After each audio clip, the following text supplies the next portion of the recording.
History often remembers kings, conquerors, and empires, those with crowns, armies, and thrones. But that's only half the story. The real power that changed the world did not always come from gilded palaces or the point of a sword. It came from the streets, from the margins, from the mouths of the unheard. It came when ordinary people, mothers, students, farmers, slaves, stood up and refused to stay silent. A movement is not just a protest.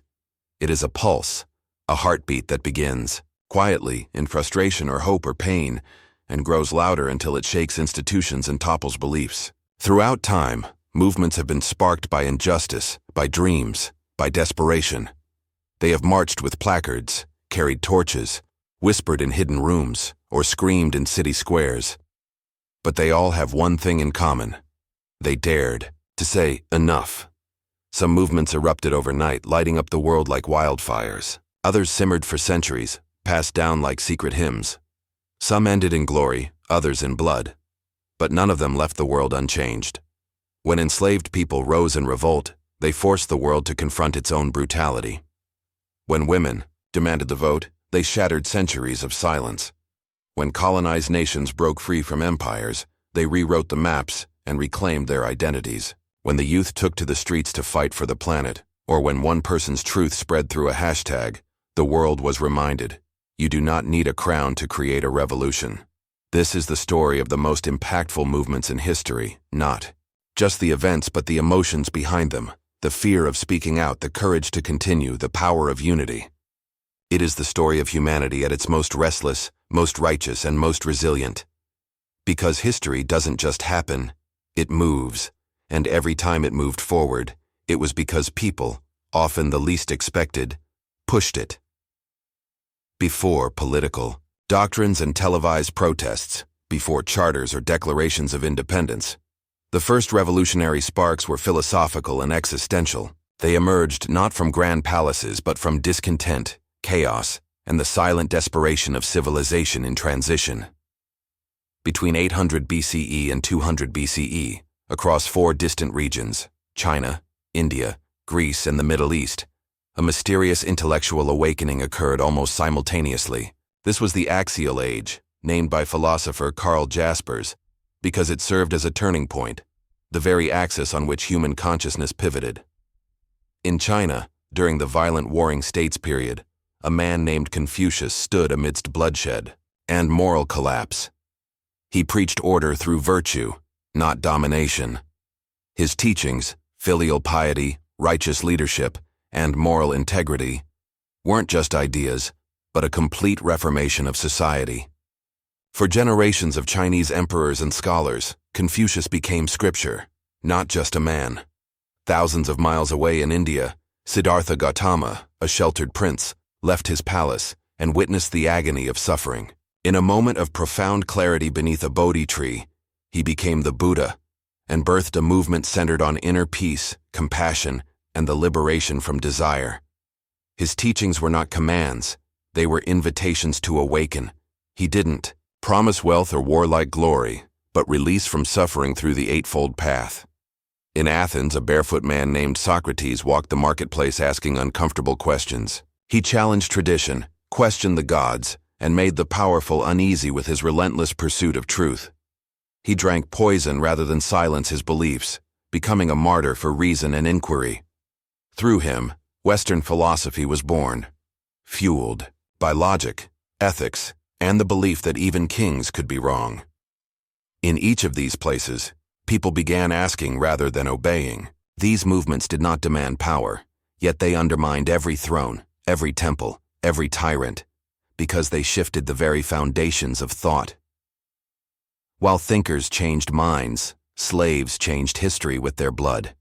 In 73 BCE, under the shadow of Rome's brutal might, a gladiator named Spartacus led one of the most extraordinary uprisings ever seen. Born into slavery, trained to fight for sport, he used his chains as weapons. Spartacus didn't just escape, he raised an army. Over 70,000 slaves, men and women beaten into silence for generations, suddenly took up arms. They defeated Roman legions, seized territory, and for a moment, threatened the capital of the empire itself. Their march wasn't for conquest. It was a desperate cry for freedom. Rome responded with terror. Spartacus was killed, and 6,000 of his followers were crucified along the Appian Way, bodies hanging like warnings. But they were not forgotten. The rebellion echoed through centuries, whispered in every slave revolt that followed. It was proof that even the voiceless could roar. Together, the Axial Age and the early rebellions showed that the world would never remain still. When humans thought differently and stood together, empires shook. If the first revolutions restructured thought and power, the next wave of movements reached into the soul. They were not led by armies, but by prophets. Their weapons were not swords, but scriptures. These were faith-driven movements, and they redefined identity, morality, and destiny for billions. In the dusty hills of Roman-occupied Judea, a carpenter's son named Jesus of Nazareth preached love for enemies, compassion for the poor, and mercy over law. He welcomed outcasts, healed the unclean, and declared that the meek would inherit the earth. But in a time where Caesar claimed divinity, such words were dangerous. He was executed as a criminal, nailed to a cross. Yet, in death, his movement grew. His followers claimed he had risen, and with that belief they spread across the Roman world like wildfire, preaching that grace, not status, determined worth. Early Christians were tortured, burned alive, thrown to lions. But the more Rome tried to silence them, the louder they became. By 313 CE, the unimaginable happened. Emperor Constantine converted to Christianity, making it legal and later the empire's official religion. From catacombs to cathedrals, the faith exploded in reach, and with it came a sweeping transformation of law, culture, art, and governance throughout Europe and beyond. The movement of a crucified carpenter had, within 3 centuries, claimed an empire. In 7th century Arabia, the world saw tribal warfare, idol worship, and social injustice. Into this landscape stepped Muhammad, a merchant from Mecca who began receiving revelations from Allah. These verses, compiled into the Quran, preached monotheism, social justice, and the equality of all believers. His message was rejected, his followers persecuted, and he was forced to flee to Medina. But in exile, Islam grew stronger. Within 10 years, Muhammad returned to Mecca not with vengeance, but forgiveness, conquering not just a city, but hearts. In less than a century, Islam spread across the Middle East, North Africa, and parts of Asia. Not just as a religion, but as a civilization, founding cities, preserving Greek knowledge, advancing medicine, astronomy, and architecture. The Islamic movement was spiritual and scientific, moral and military. It united fractured tribes into a powerful ummah, community, and gave the world a new vision of oneness, of God, of humanity, of purpose. These faith-based movements were more than belief systems. They offered meaning in a brutal world, identity for the lost, and belonging for the excluded. They reshaped calendars, holidays, laws, and even wars. And though born of the Spirit, they would wield influence as mighty as any empire ever could. History has always belonged to kings, until the people took it back. From castles and courts to crowded city squares, the cry for liberty echoed through blood and fire. These were not just rebellions against taxes or tyrants, but full-scale upheavals that redefined the relationship between ruler and ruled. It was the year 1215 in feudal England, and King John had pushed his barons too far. He levied taxes with greed, imprisoned nobles without trial, and treated the kingdom like his personal piggy bank. But the barons fought back, not with swords, but with a scroll. That scroll was the Magna Carta, a document so radical for its time that it didn't just restrict the king. It asserted that even the monarch was not above the law. For the first time, the divine right of kings cracked under the pressure of reason and rebellion. Though King John signed it reluctantly and tried to ignore it soon after, the idea had been born. Power must have limits, and the people must have rights. It would take centuries for this idea to fully blossom, but the Magna Carta became the blueprint for modern democracy, inspiring legal systems from Britain to the United States. Its clauses echoed in every courtroom where a person demanded justice, Fast forward 5.5 centuries, and across the Atlantic, 13 British colonies in North America found themselves under the weight of royal control once again. They were taxed without representation, regulated without voice, and punished when they protested. But unlike rebellions of the past, these colonists weren't just demanding better treatment, they were demanding independence. From the Boston Tea Party to Paul Revere's Ride, a revolutionary fire grew. When shots were fired at Lexington and Concord, the world saw a tiny colony stand against the most powerful empire on earth. The Declaration of Independence, signed in 1776, was not just a political break. It was a philosophical thunderclap. It proclaimed that all men are created equal, and that governments derive their power from the consent of the governed. This wasn't rebellion. It was rebirth. After years of brutal war, the United States emerged as the first modern nation founded on liberty, not lineage. And around the world, oppressed people took notice. Inspired by the American example and driven by starvation, injustice, and rage, France exploded in 1789. The French Revolution began with hope and idealism, liberty, equality, fraternity. The people stormed the Bastille, toppled the monarchy, and declared the rights of man. But what began as a movement for freedom descended into terror. The guillotine became a symbol of justice, and later, of vengeance. Revolutionaries turned on each other, and the streets of Paris flowed red. Yet out of that chaos emerged something undeniable. The people could overthrow a king. France eventually traded a monarchy for an emperor, Napoleon Bonaparte, but the revolution's ideals never died. They spread across Europe like wildfire, fueling uprisings, reforms, and a centuries-long struggle between tyranny and democracy. These political movements weren't perfect. They were messy, violent, and at times contradictory. But they proved that the idea of sovereignty could belong to the people, and that once awakened, it could never fully be silenced. Among the most powerful and painful movements in history are those that sought to destroy humanity's oldest and cruelest institution, slavery. These movements did not just demand freedom, they demanded humanity, dignity, and justice, and their echoes still shape the world today. For centuries, the transatlantic slave trade robbed Africa of millions of its sons and daughters, shipping them in chains to plantations in the Americas.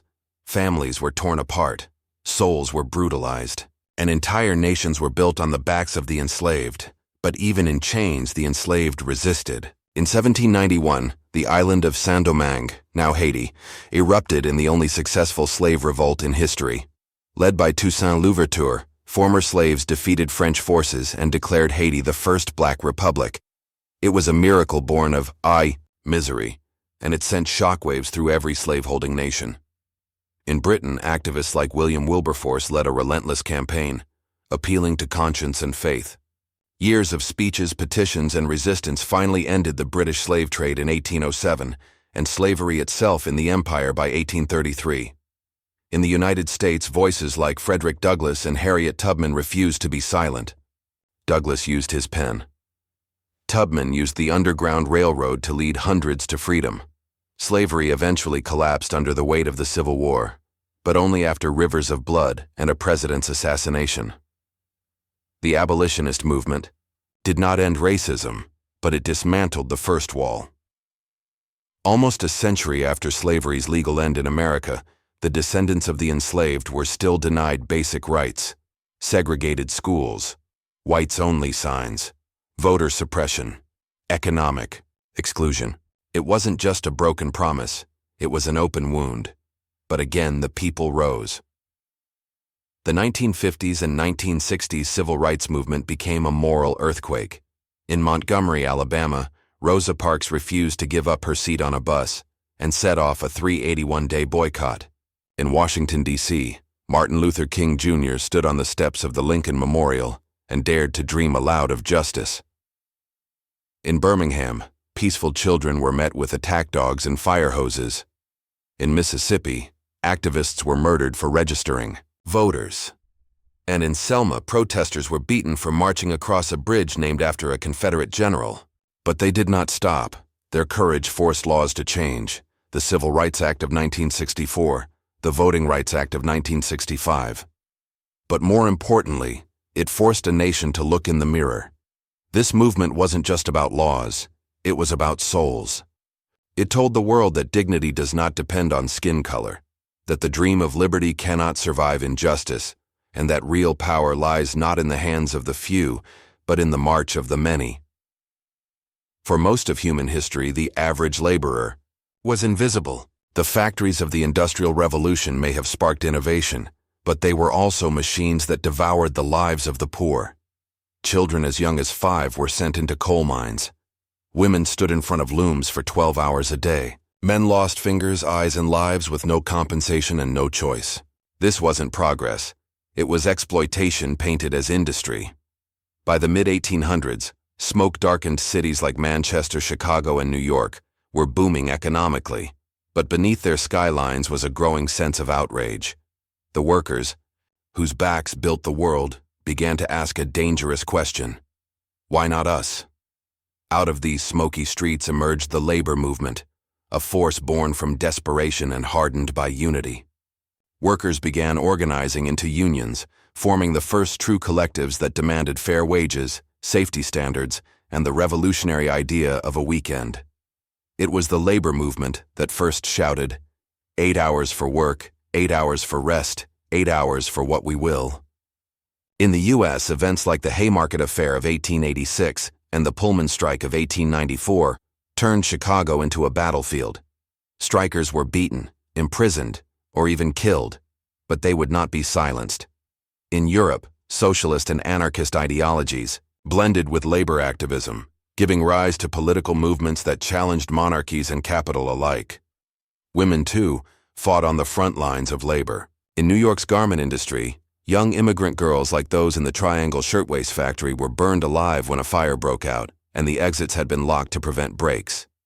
Their deaths sparked outrage and the demand for workers' rights legislation, and in time, the tides turned. Laws were passed, work weeks shortened, child labor was outlawed, pensions and protections emerged. What was once unthinkable became law because workers refused to be treated as tools.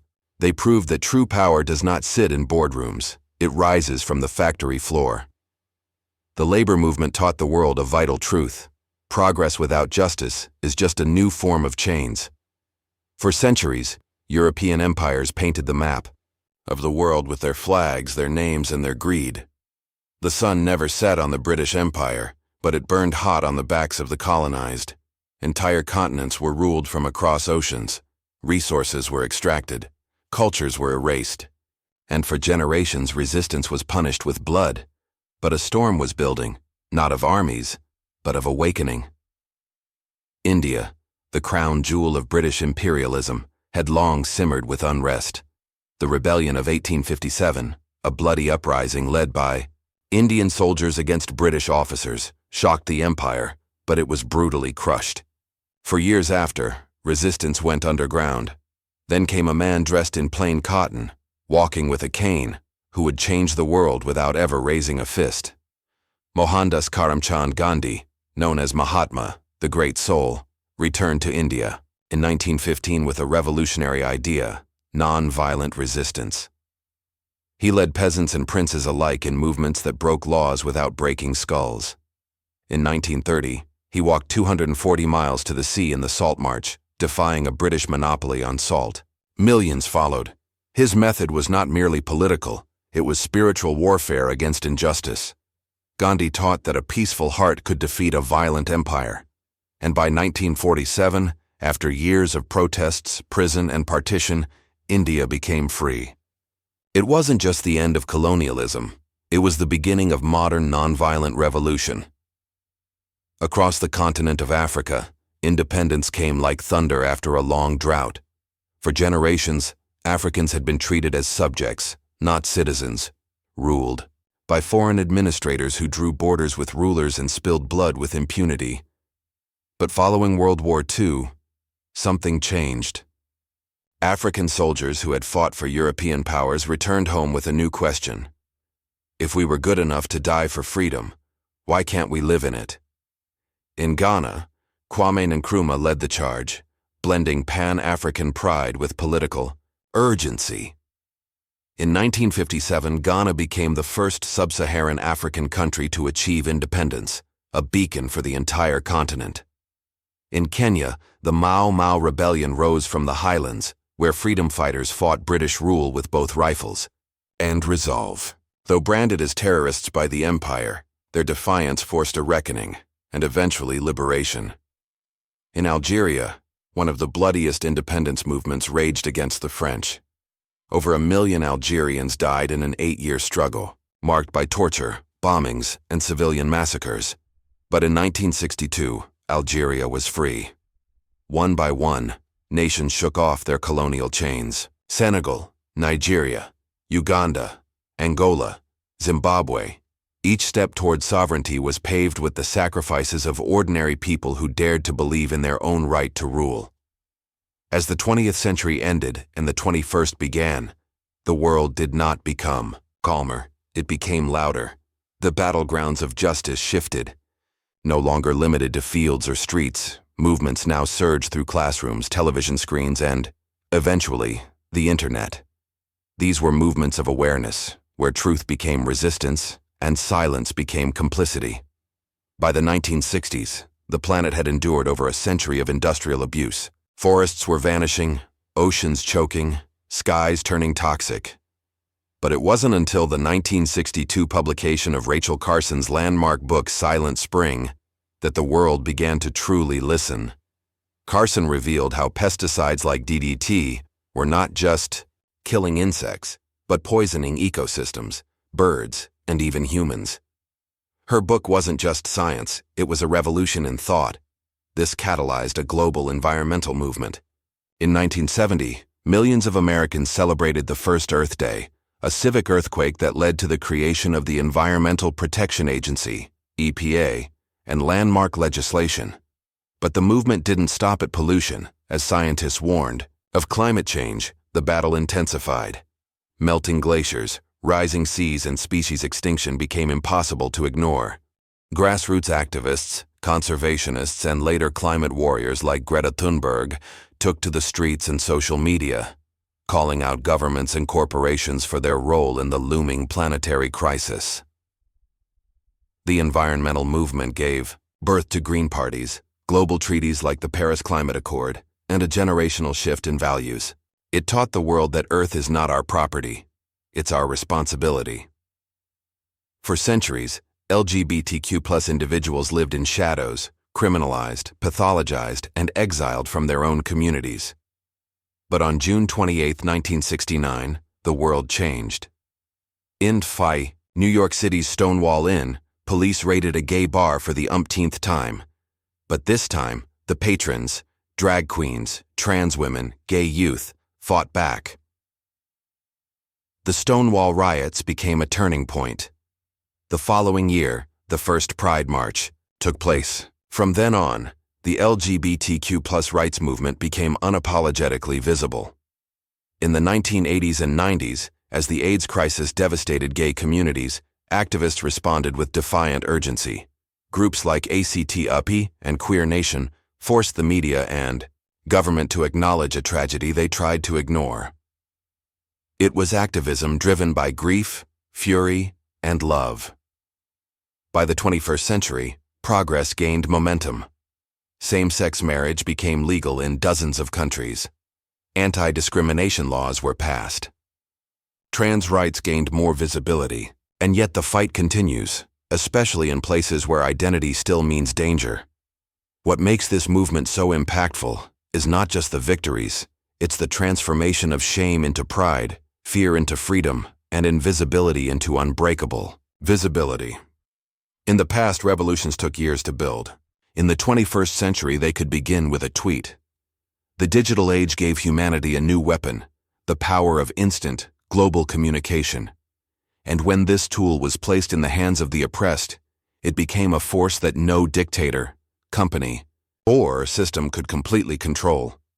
In December 2010, a fruit vendor named Mohamed Bouazizi set himself on fire in Tunisia after enduring years of police harassment and humiliation. His death ignited the Arab Spring, a wave of revolutions that swept across the Middle East and North Africa.